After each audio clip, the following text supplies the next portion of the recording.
여러분 용산하면 뭐가 제일 먼저 떠오르십니까? 미군 부대, 용산역, 대통령실, 그런데 이거 아세요? 조선시대 용산의 절반은 용산이 아닌 이었습니다.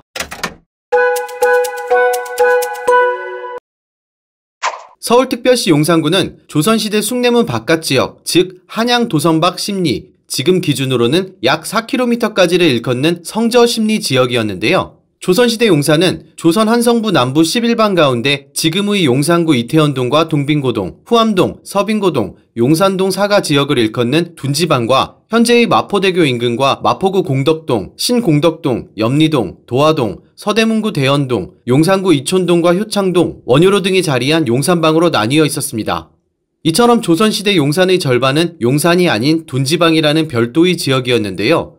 둔지방이란 이름은 용산에 있는 둔지산에서 유래된 것으로 알려졌습니다. 둔지방도 생소한데 둔지산이란 이름은 더 생소할 겁니다.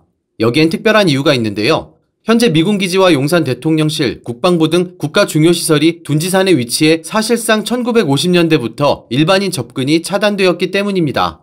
1904년 당시 둔지방에 주둔했던 일본군은 일본 주둔기지와 기지 주변 용산방 일부까지를 신용산이라고 부르고 이를 지명처럼 사용했습니다. 이 때문에 당시 사람들은 둔지방을 신용산, 본래 용산방을 조선용산이라 부르며 훗날 신용산과 조선용산 지역을 통합해 용산이라 불리게 됐다고 전해지는데요. 용산은 1882년 이모군란 때 청나라군이 자리 잡기도 했고 1894년 청일전쟁 당시 일본군이 병영으로 이용하다 1904년 러일전쟁 뒤 대한제국과 일본 사이 강제로 체결된 한일의정서를 근거로 1915년부터 1945년까지 일본군 보병 제77, 78, 79, 80년대 등이 주둔했습니다.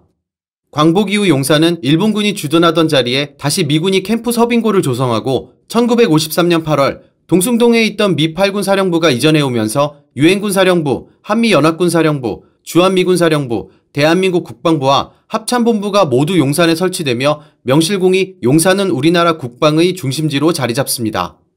1980년대 후반 지금의 전자랜드 인근에 있던 용산 청과물시장 자리에 용산전자상가가 조성되며 1990년대부터 2000년대 중반까지 이곳은 우리나라 IT의 메카로 우뚝 서는데요. 최신형 컴퓨터와 전자기기, 전자부품 소프트웨어뿐만 아니라 당시 구하기 어려웠던 해외 제품들도 이곳에 가면 구할 수 있어 당시 용산전자상가는 항상 사람들로 문정성시를 이뤘습니다. 그리고 2022년 대통령 집무실이 청와대에서 용산으로 이전하며 용산은 국방의 중심지와 더불어 정치 1번지라는 타이틀까지 거머쥐게 됩니다. 그럼 2024년 현재의 용산은 어떤 모습일까요? 독특한 문화와 다양성을 지닌 한국의 대표 관광지 이태원과 명품 플래그십 스토어와 유명 맛집이 모여있는 한남동, 최근 SNS상에서 핫플로 각광받는 용리단길과 용산 백빈 건널목 주변, 서울의 대표적인 레트로 명소로 손꼽히는 보광동, 해방촌, 경리단길 등 지금의 용산은 한국 내 이국적인 무드의 감성 플레이스로 평가받고 있습니다. 그렇다면 앞으로 펼쳐질 용산의 미래도 기대가 큰데요.